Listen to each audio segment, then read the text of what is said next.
Ni más ni menos con Yelenis Reina. Ni más de lo que ocurre, ni menos de lo que nos importa. Desde lo que pasa en tu barrio, en tu ciudad y en tu condado, hasta lo que acontece en nuestro estado, en el país y en el resto del mundo, con una mirada crítica, sin parcializarnos y sin miedo a los temas delicados. Ni más ni menos que la verdad.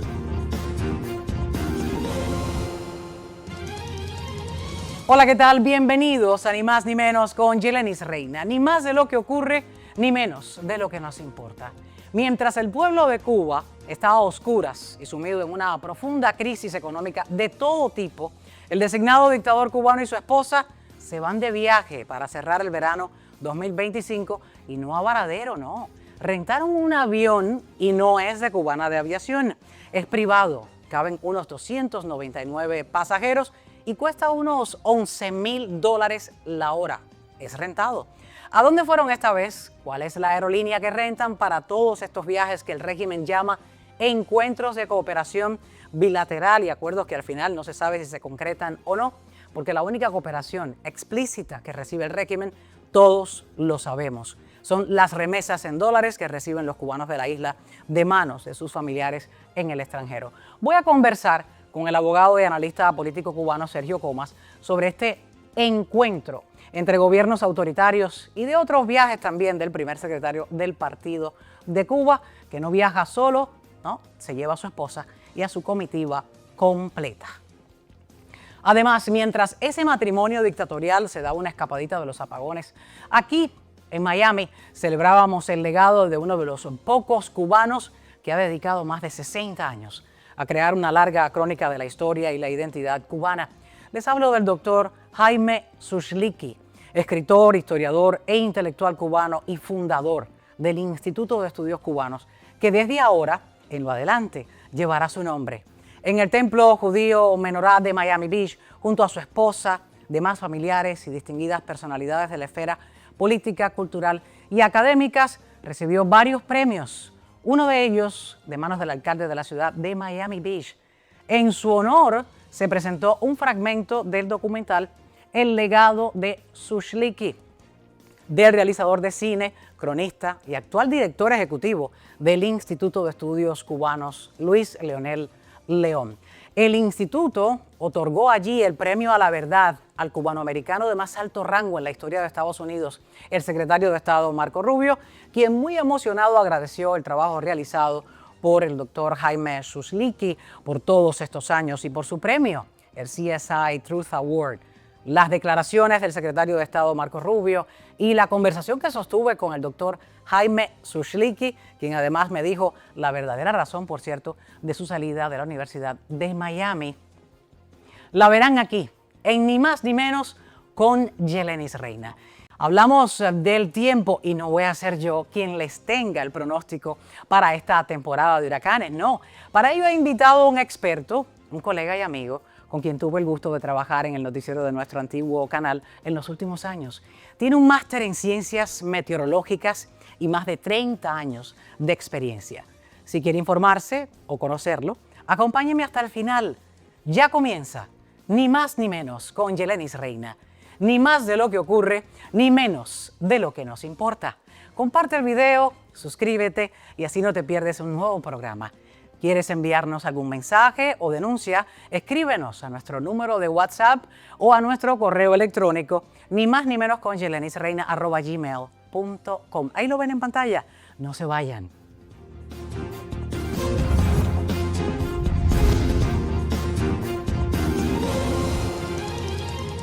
Comenzamos este Ni Más Ni Menos con Yelenis Reina junto al abogado y analista político Sergio Comas. Bienvenido.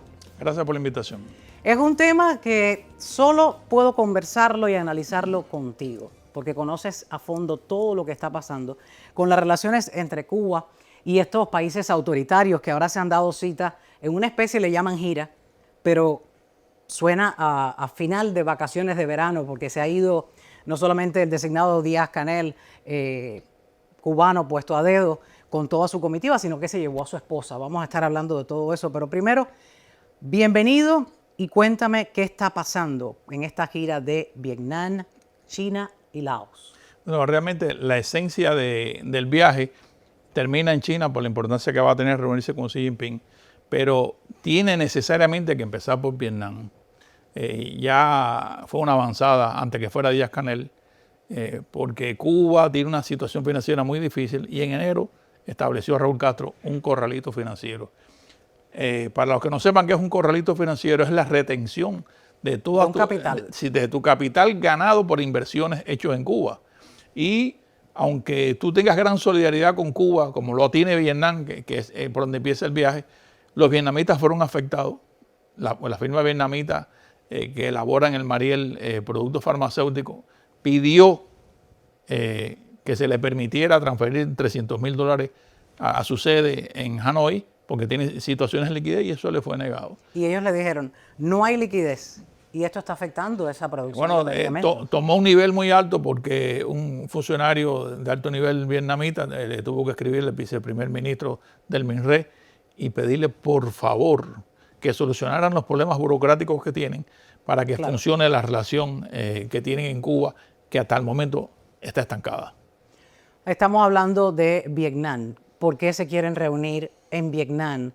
Díaz-Canel es tan importante reunirse allí en Vietnam, y también por qué es tan importante que la comitiva completa vaya en este avión, que no es un avión cualquiera, no es un avión de Cubana de Aviación. No han escogido un avión de Cubana de Aviación para realizar esta gira, que cuesta nada menos que $11,000 la hora rentarlo. Es un Airbus A330 raya 200. Sí, es muy importante poner esa cifra última porque lo hace un avión de más lujo. ¿Por qué esa comitiva completa en Vietnam? ¿Se van a firmar acuerdos o todo va a quedar en palabrería y no van a llegar a ningún tipo de solución ni acuerdo? Porque nunca se ve concreto todo esto que planifican. Bueno, Díaz-Canel, primeramente la presidencia de la República, que tiene su página web y pone allí un proyecto de viaje, es bien ambiguo y está muy sazonado todo con ideologías y con la amistad con Vietnam. Pero básicamente la amistad con Vietnam se remonta cumple ahora en diciembre 65 años. Es una relación muy antigua, establecida por Fidel Castro. Y hay que recordar que Cuba fue el primer país del occidente que reconoció a Vietnam cuando tomó su independencia. Y tuvo una relación con Vietnam muy grande, con técnicos, asesores militares, con médicos exactamente, con 21 primeros becados que llegaron en la década del 60 a Cuba a aprender español, porque Fidel le había dicho a Ho Chi Minh que tenían que tener gente que hablara español para abrir embajadas en América Latina.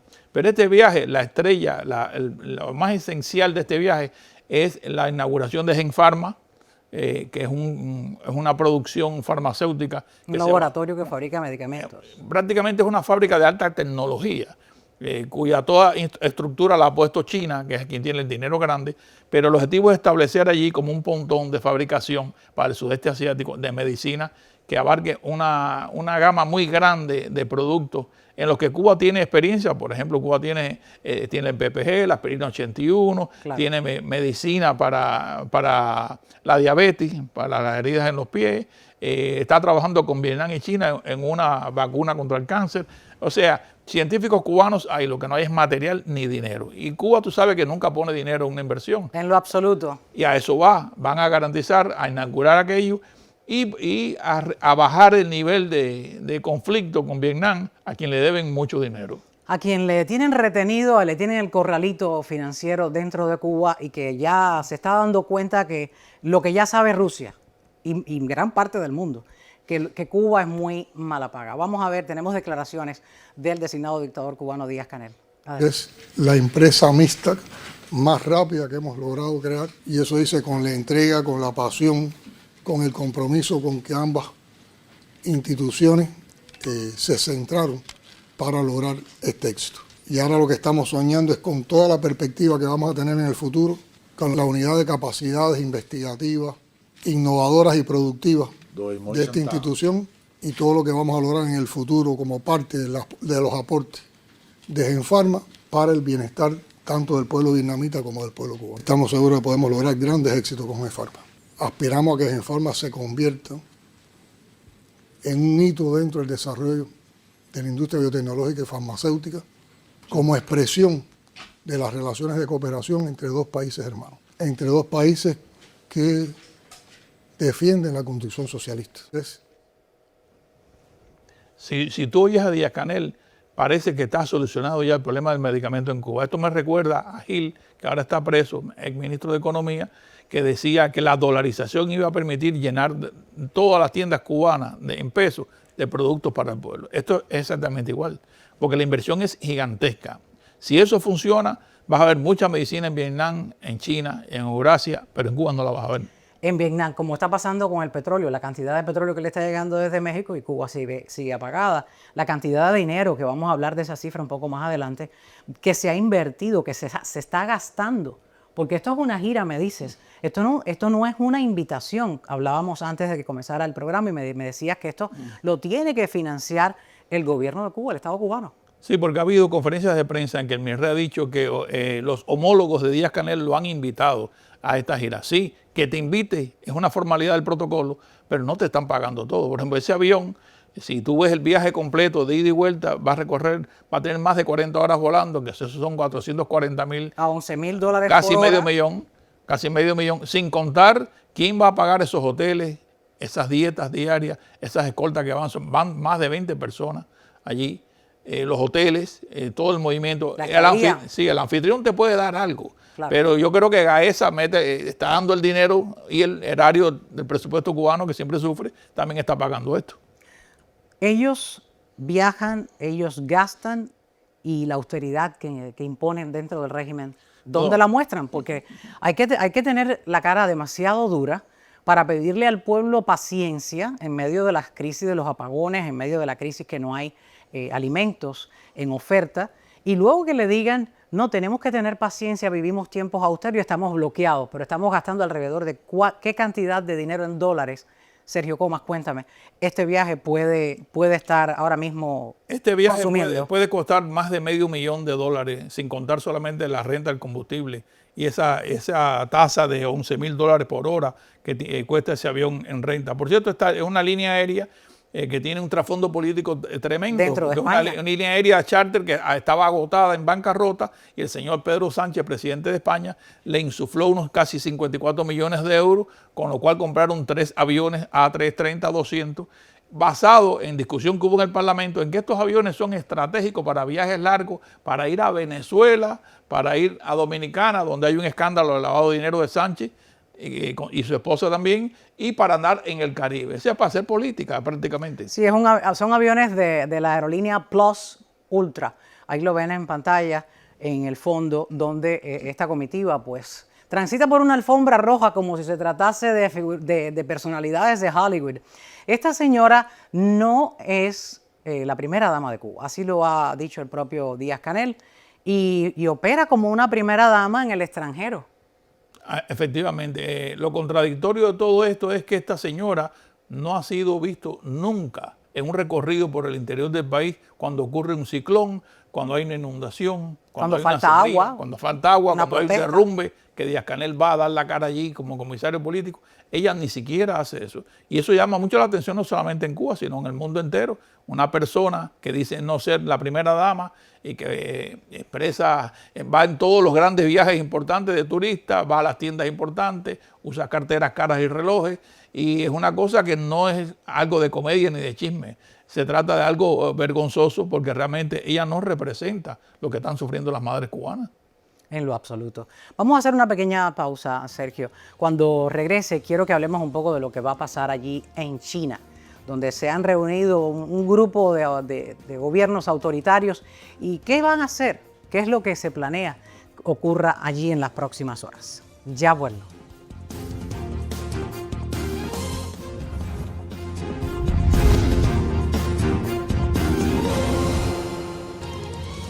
Estamos de regreso en Ni Más Ni Menos con Yelenis Reina y con mi invitado del día de hoy, el analista y abogado Sergio Comas, quien está analizando a fondo esta famosa gira que yo la traduzco en nada menos que un final de vacaciones de verano para la familia Canel, Díaz-Canel y toda su comitiva y su esposa Liz Cuesta.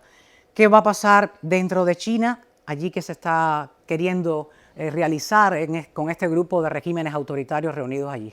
Bueno, lo interesante de esto es que Xi Jinping ha buscado la ocasión histórica de conmemorar lo que ellos llaman la gran victoria contra el imperialismo japonés, que se rindió en 1945, están celebrando con un tremendo desfile, que por cierto el desfile va a ser utilizado para enseñar la alta tecnología del ejército chino, que incluye la utilización de drones, inteligencia artificial y hasta una línea de combate aeroespacial. Así que van a mostrar todos los dientes allí completamente en esa celebración, pero lo importante es aunar un polo geopolítico que pueda contrapesar el poder de los Estados Unidos. Esto se está haciendo en un momento en que Putin y su economía están muy debilitados por la guerra de Ucrania.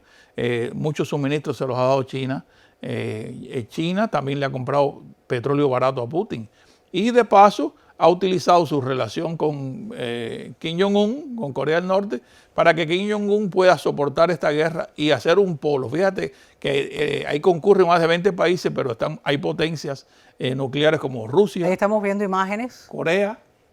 ¿Con quién saluda Xi Jinping primero? Fue con...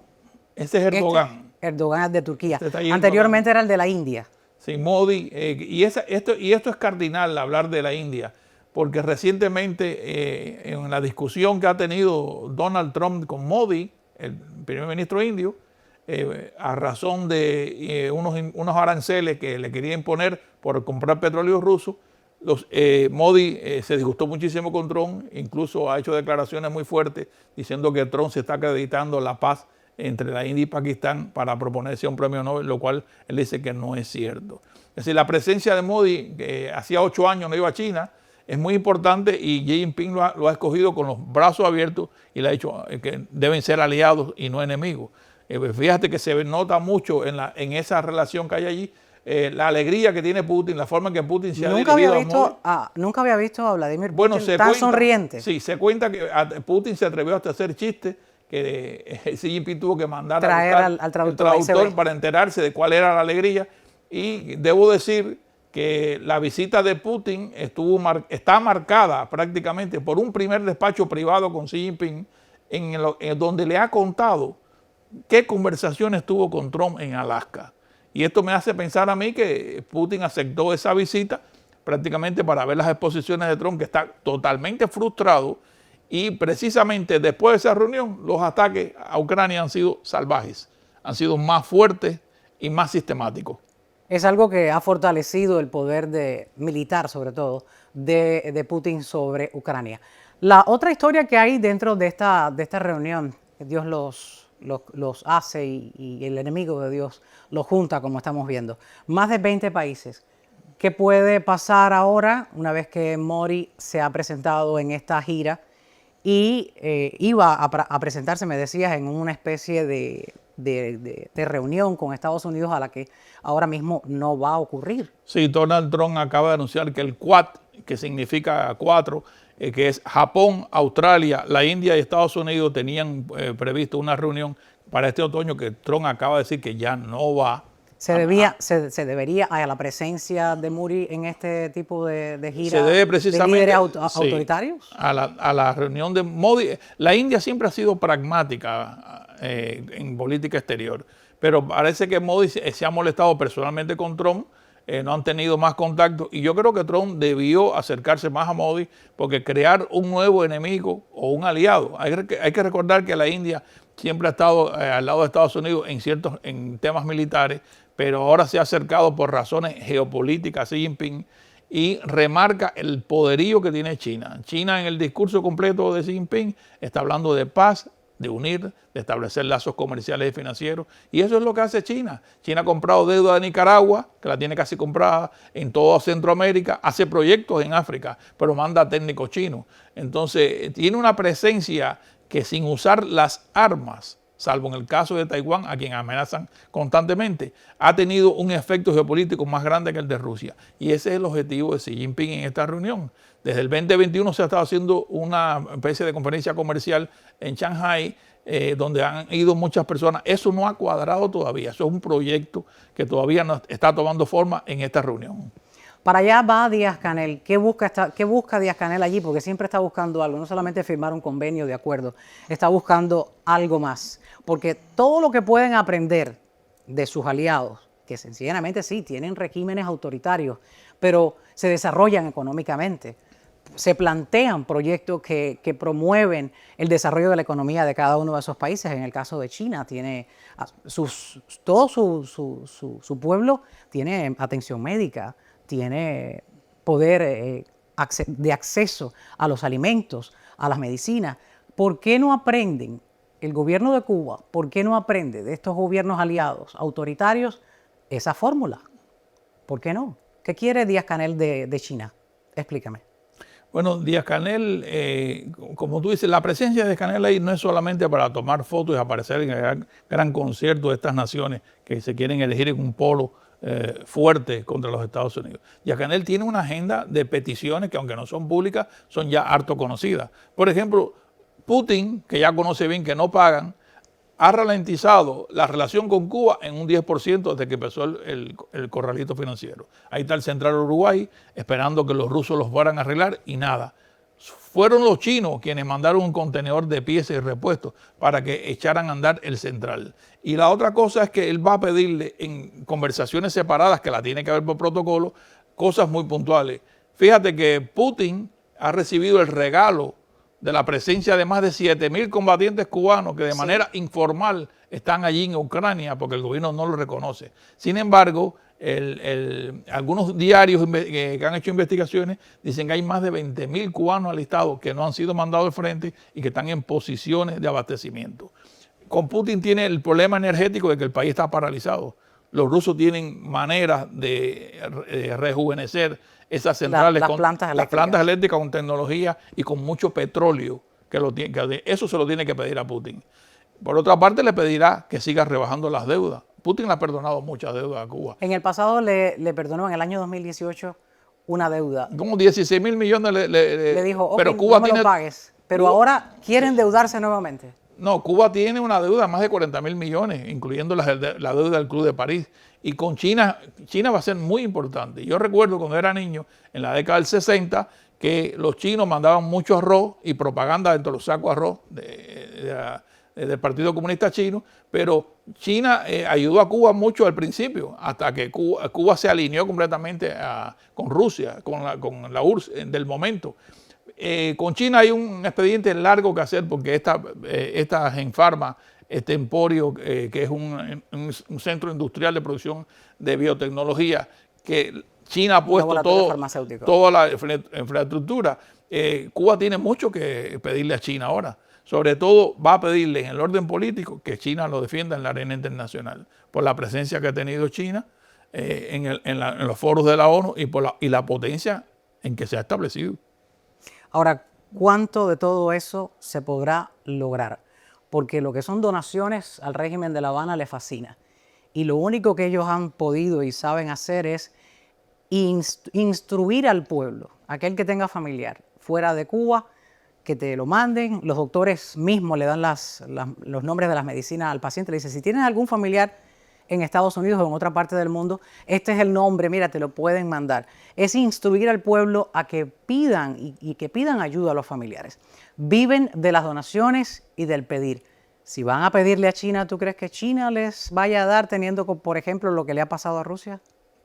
Bueno, lo interesante de esto es que China ha tenido, conociendo cómo es Cuba, China ha tenido una respuesta estratégica mucho más cercana que la que ha hecho Rusia.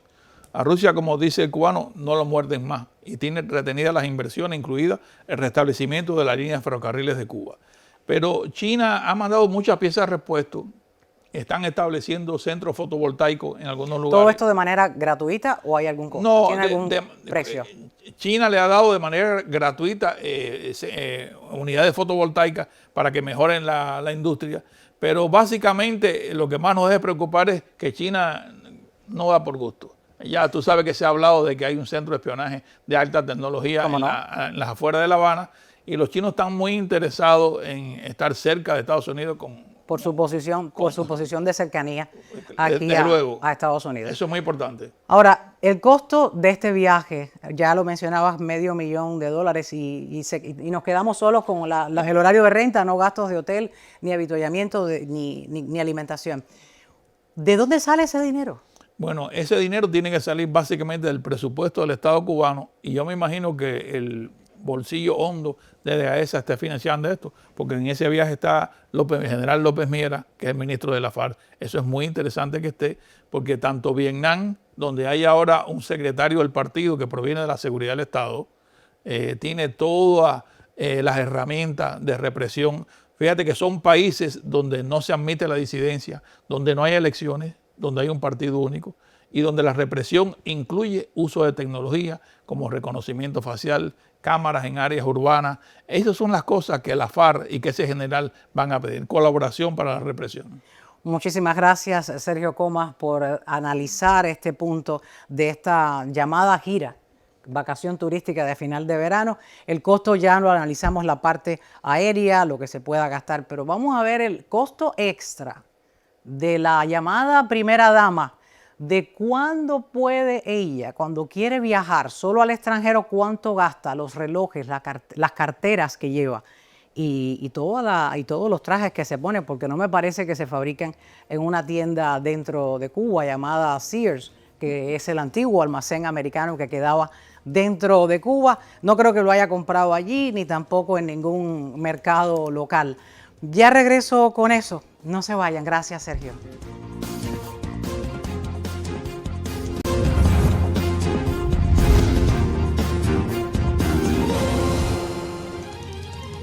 Hablábamos del gasto de esta gira con toda la comitiva del designado dictador cubano Díaz-Canel y además su esposa, que esto le agrega otro gran gasto a esta gira y a todas aquellas que hemos visto ella compartido con su esposo en el exterior.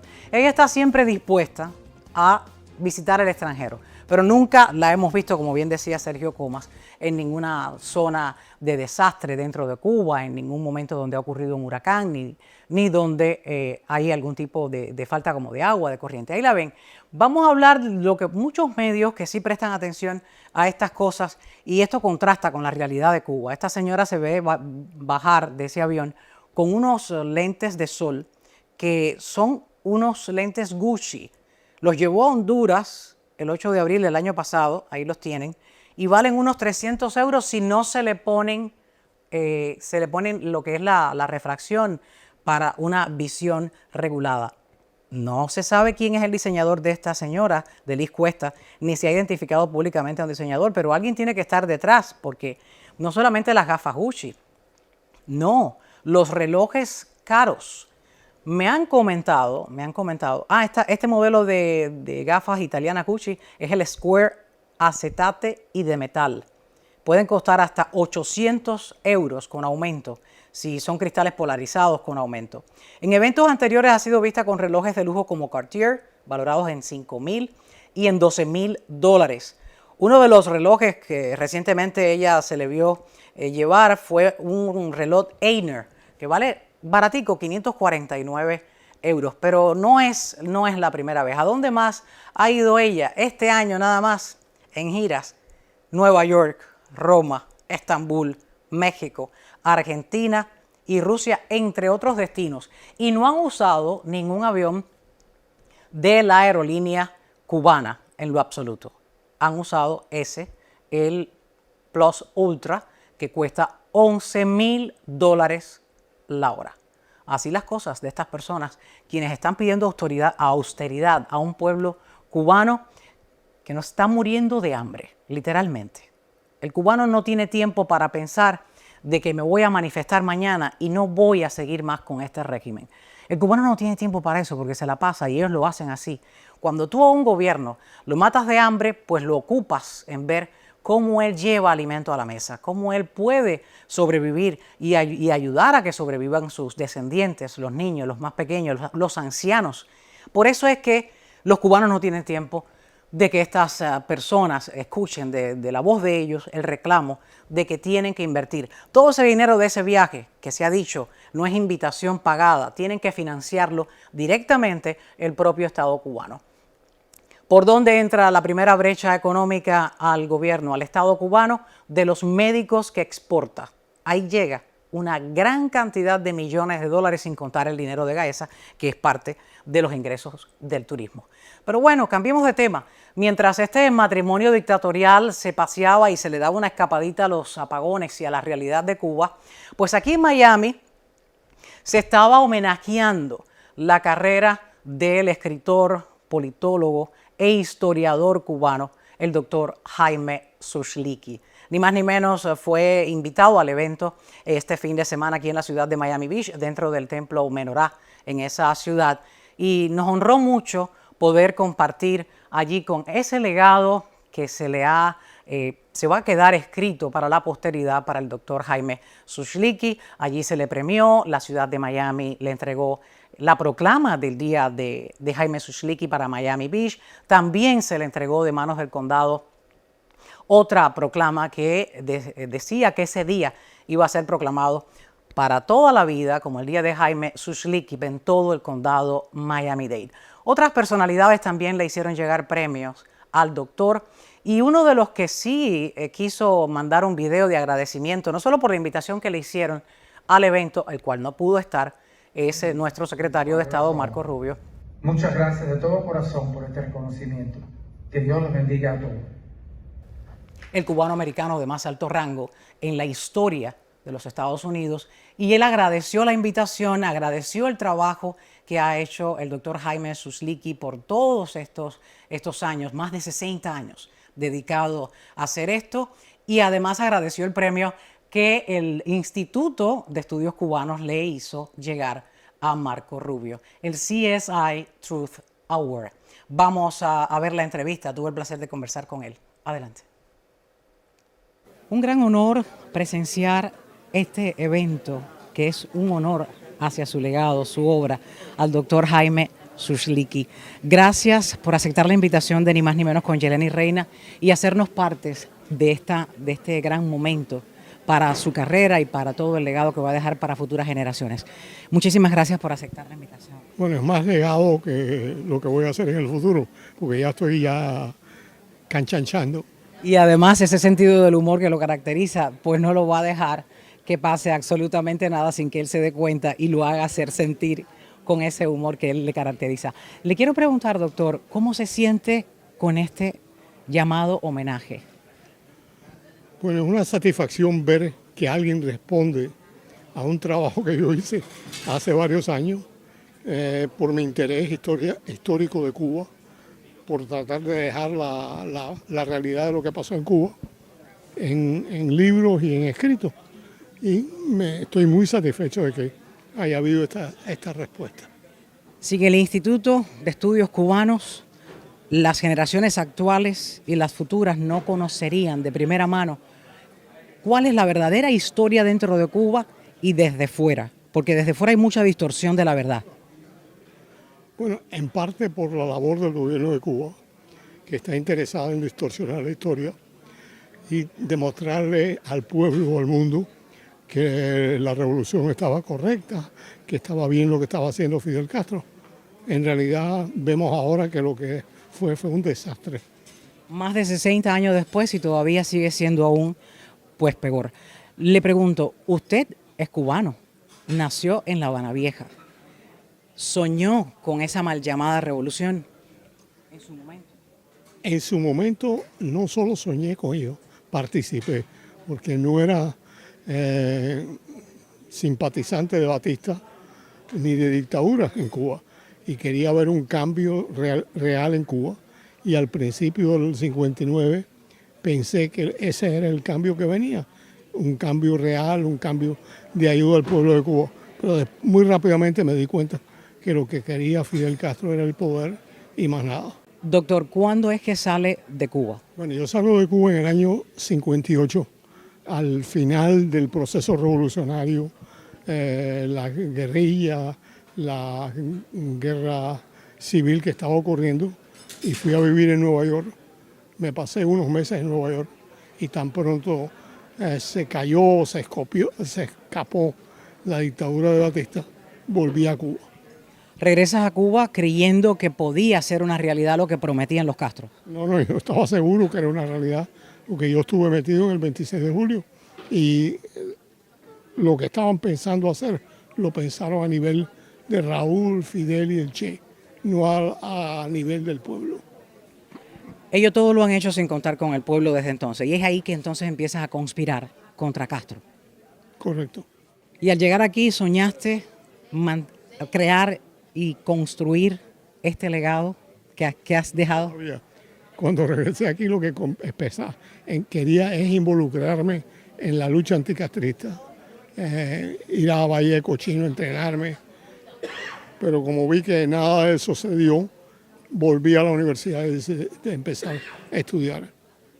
Y aquí es donde entonces empiezas a estudiar y desde la historia pues has dejado este legado al Instituto de Estudios Cubanos. Correcto.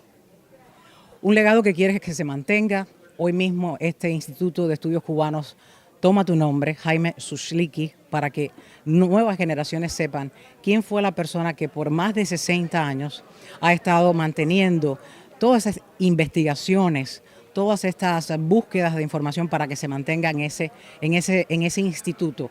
La nueva casa del instituto, ¿cuál va a ser? Escuché en el evento que va a ser la Universidad de San Tomás. Bueno, estamos hablando con ellos y ellos hablando con nosotros para crear el instituto en San Tomás. Todavía no hay nada definitivo, pero veremos qué va a pasar. ¿Qué haría falta y cómo le pediría a usted a aquellas personas interesadas en que el instituto esté dentro de la Universidad de San Tomás para que eso se logre? Bueno, desafortunadamente lo primero que hace falta es dinero. Aparte del dinero, hace falta crear un núcleo de estudiosos que puedan continuar la labor que yo he hecho, aunque esté fuera de este mundo. O sea que quiero crear ese núcleo de académicos que estudie Cuba, pero la estudie seriamente y honestamente. Con la verdad sobre todo.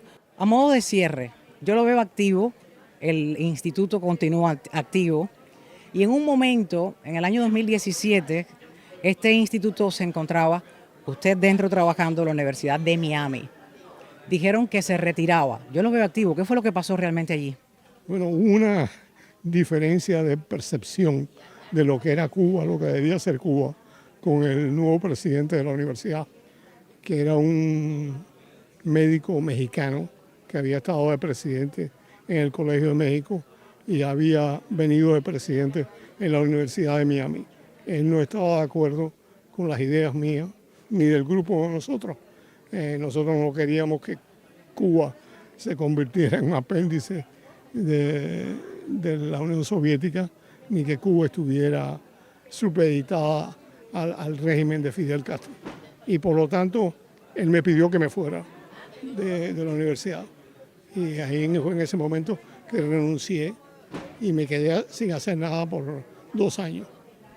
Es decir, que le hicieron renunciar. ¿Tiene que ver esto con la etapa de la administración Obama y la distensión de las relaciones con Cuba? No creo que tiene nada que ver con Obama, tiene que ver con este tipo de presidente que le interesaba normalizar relaciones con Cuba y quería traer cubanos estudiantes a la Universidad de Miami. Yo me opuse y ya tuvimos un choque cultural. Doctor, ¿qué cree que es lo que va a pasar en Cuba? Bueno, mira, no se puede predecir el futuro, es más fácil predecir el pasado. Yo creo que va eventualmente cambiar la situación, pero va a haber que esperar que desaparezca Raúl Castro y algunos de los generales estos que están en el poder. Posiblemente en ese momento haya un cambio, no sé si un levantamiento del pueblo, pero una presión fuerte para cambiar el sistema de Cuba y convertirse en no una democracia, pero un gobierno más aceptable al pueblo de Cuba. Que cuenten con el pueblo cubano. Que cuenten con el pueblo cubano. Que cuenten, definitivamente. Sobre todo, que se realicen elecciones libres. Bueno, a veces elecciones no son libres. O sea que vamos a ver qué tipo de elecciones son y qué tipo de apoyo le presta el pueblo de Cuba a este cambio. Doctor, muchísimas gracias por esta oportunidad y felicitaciones por este gran evento que han realizado y por ese nuevo paso que si cooperan y pueden pues ayudar al Instituto de Estudios Cubanos, pues pueden lograr sentar su base en la Universidad de San Tomás. Ok, gracias a ti.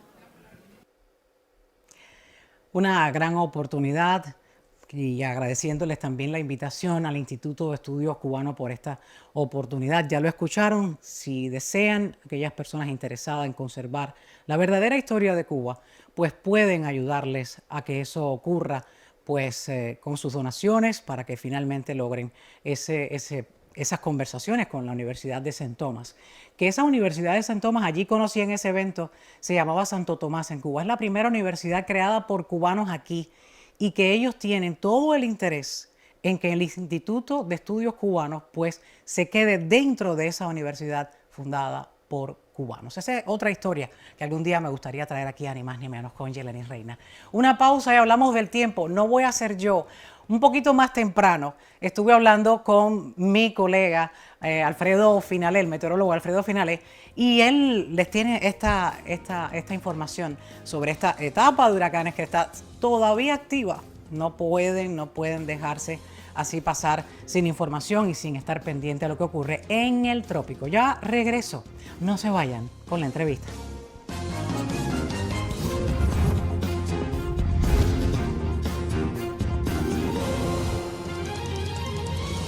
De regreso, les dije que les iba a hablar de la temporada ciclónica en la que estamos viviendo todavía. No se ha terminado, presten mucha atención, parece no pasa nada, pero no iba a ser yo no soy meteoróloga, para eso tengo un amigo y colega, el meteorólogo máster en ciencias meteorológicas, Alfredo Finalé.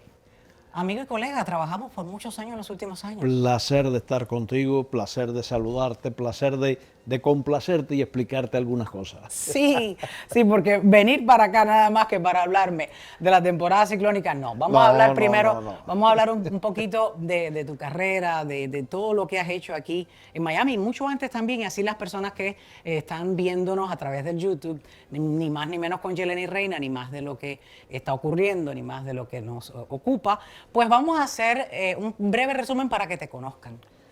Alfredo Finalé, meteorólogo, ¿dónde comienzas? Bueno, pues comencé, sí, hace mucho rato ya, muchos años. Comencé en Cuba, por supuesto. Primero estudié geografía, luego estudié meteorología y llevo trabajando en meteorología, en la parte de pronóstico específicamente, ya más de 35 años. Experiencia suficiente. Un poquito. Y esa experiencia te da la tranquilidad de conocer los fenómenos y de no asustarte y mucho menos de alarmar o asustar a los demás. A veces veo en las redes, en algún noticiero, veo personas que están en el giro incluso de la meteorología y no saben todavía discernir entre lo que realmente es una amenaza y lo que no. Y a todo le ponen el mismo nivel de estrés. Y eso es lamentable. ¿Por qué? Porque las personas que están en casa van a asumir ese estrés y cuando realmente no lo hay. Es un pronóstico, no es nada exacto. De hecho, no es un pronóstico. Exacto hasta que pasa. Claro, pero además a la hora de tú dar un pronóstico, tú tienes que saber las consecuencias de ese pronóstico, porque si tú sabes que es un fenómeno que no va a llegar a mayores, es necesario no alarmar. Y cuando lo requiera, por supuesto, sin alarmar, destacar la importancia del evento. Hablemos entonces de lo que está pasando en esta temporada ciclónica. Bueno, pues, que yo la veo bastante calmada. Tú como meteorólogo dime si es cierto. No, quiero que se mantenga. No te equivocas. Yo quiero que se mantenga así. Aquellos que les gusta y lo disfrutan y saltan en las noches una vez pues descubren que hay alguien en el trópico. Hay movimientos. No puedo. Eso me aterra. Lo desconcertante es cuando viene algo y se nos desborona y se nos pierde entre las manos. ¿Tú también tienes esa adrenalina cuando ves un fenómeno de este tipo? No es que yo quiera que venga directamente para mí, pero sí me gusta verlo para seguirlo, para ver cómo evoluciona.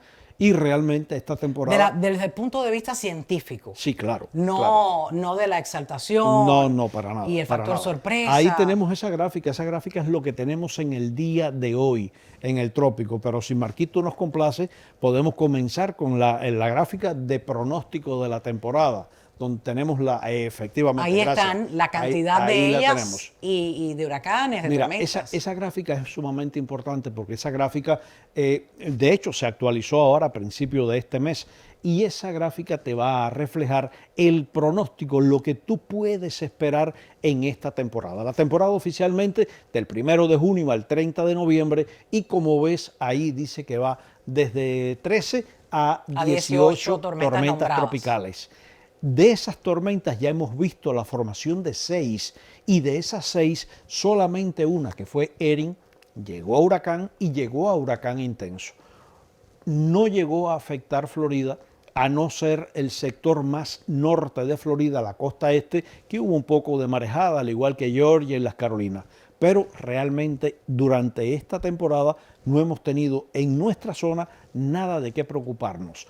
Hasta la fecha. 6 es bastante. Hasta la fecha. No, 6 es ya lo vamos que hemos eliminando, tenido ya vamos eliminando. hasta el día de hoy. Pero podemos tener hasta 18.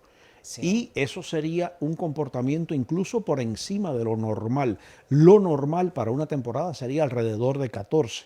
Y si estamos esperando que para esta temporada puedan formarse hasta 18, siempre, como me gusta siempre decir, hay que estar informados, hay que estar preparados.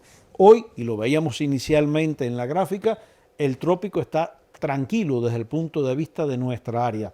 Venía una onda tropical avanzando por el Atlántico, llegó al Mar Caribe, pero dejó de ser interés para el centro de huracanes, ya que perdió toda su potencial ciclónico. Esa que vemos ahí. Esa gráfica que vemos ahí. Solamente vemos en el Atlántico a Fernand, que se mueve como tormenta tropical y solamente sería de interés para la navegación en la región.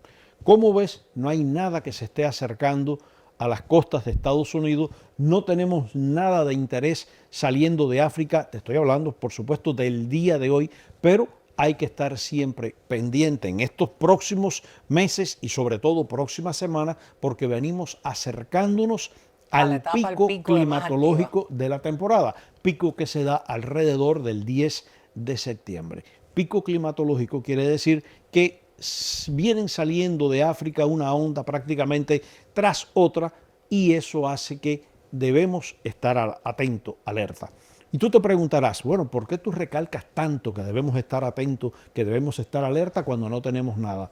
Sucede que de la misma manera que, por ejemplo, Los Ángeles, una ciudad que tiene el peligro latente de un gran sismo, si tú te mudaras a Los Ángeles en el día de hoy, tú tendrías que saber que ese peligro está latente en la ciudad de Los Ángeles. Totalmente. Y tú tendrías que saber qué tipo de construcción tienes en tu casa o edificio. Y tú tendrías que saber, si estás muy próxima a la costa, cuáles son tus líneas de evacuación en caso de un tsunami.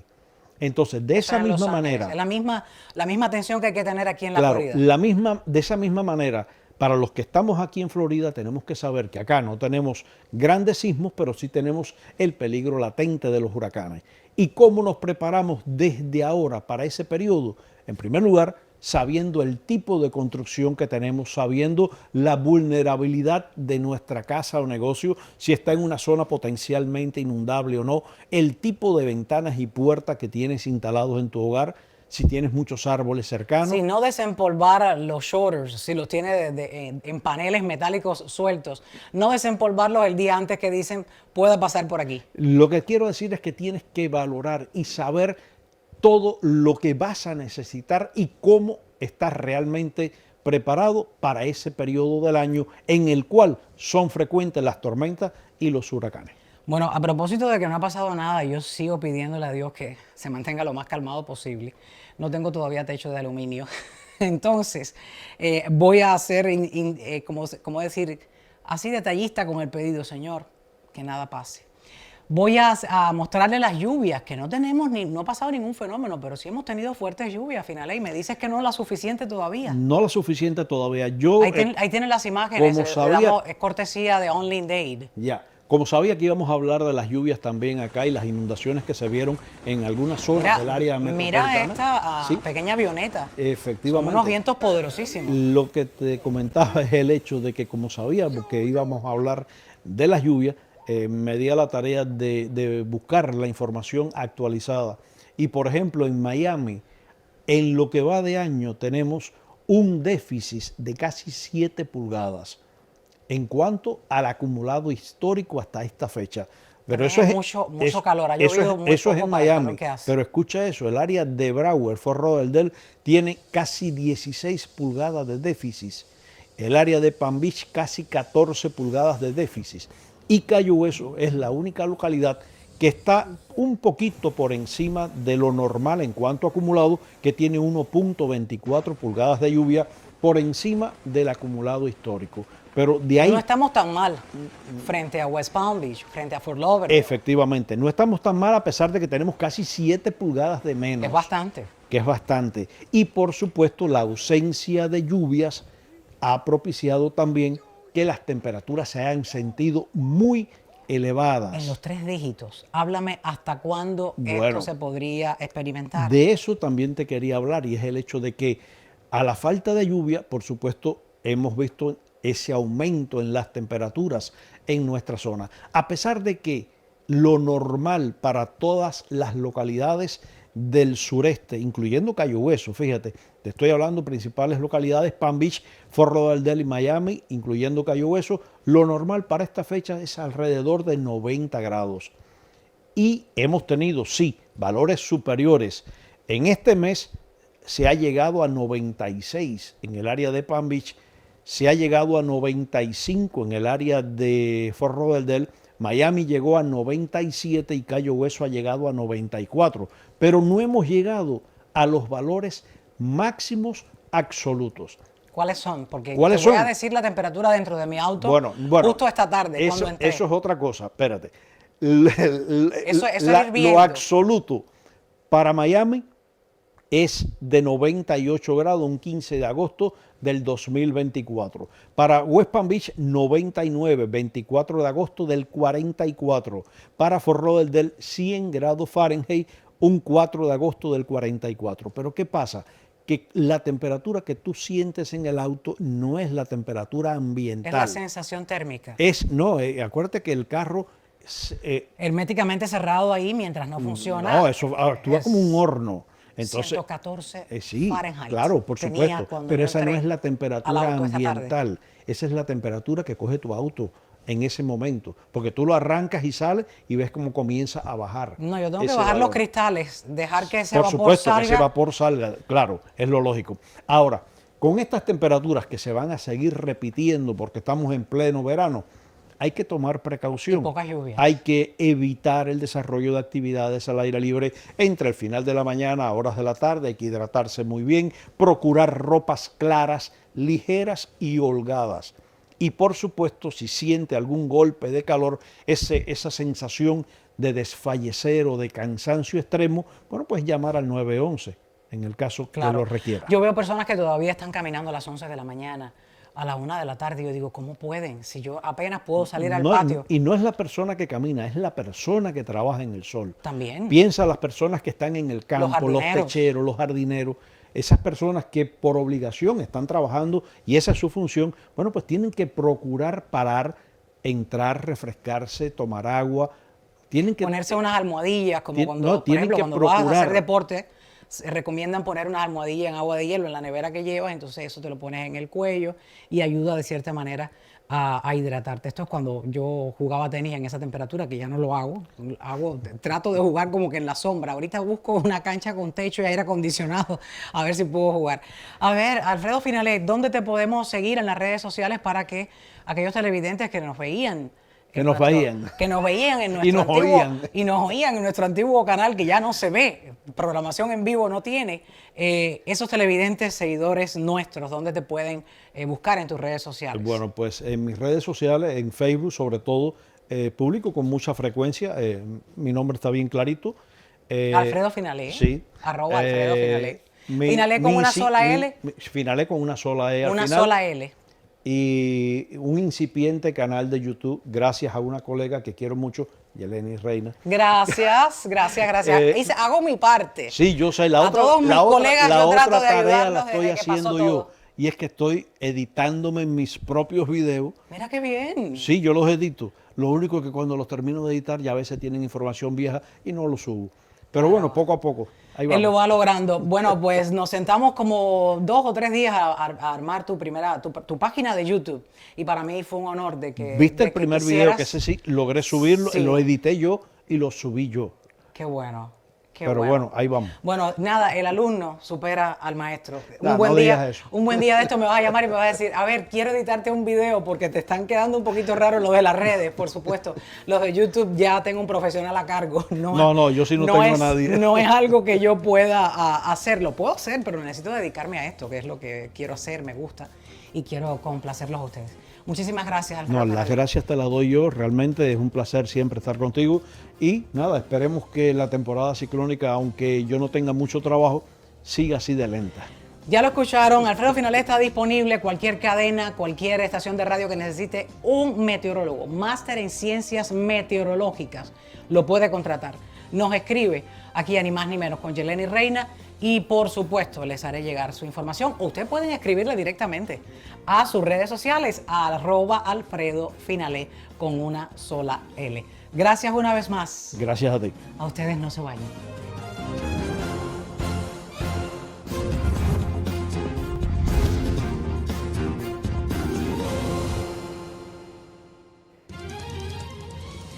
Despedimos leyendo sus comentarios. Vamos directo a la gran pantalla. ¿Para qué? Para que vean qué ha comentado Bárbara Rebozo. Lo van a seguir ocultando porque para este gobierno vale más el extranjero que el ciudadano cubano. Siempre ha sido así. Se está refiriendo al programa sobre el accidente mortal del cual todavía el régimen de La Habana no ha revelado la identidad del culpable que tienen arrestado, pero no han hecho saber de quién se trata, solo han dicho es un extranjero. Mirta Olivia Duarte, 6085, dice: saludos desde Cuba, es primera vez que veo tu canal y te doy las gracias por hablar de esta isla, libertad. Está pidiendo gracias a Mirta, gracias a Bárbara Rebozo. Adelaida Rodríguez, pues comentó, ellos tienen costumbre de hablar de todo lo que pasa en otros países, pero de lo que pasa en Cuba no. Podría estar leyendo todos sus comentarios, pero quiero agradecerles por hacerlo.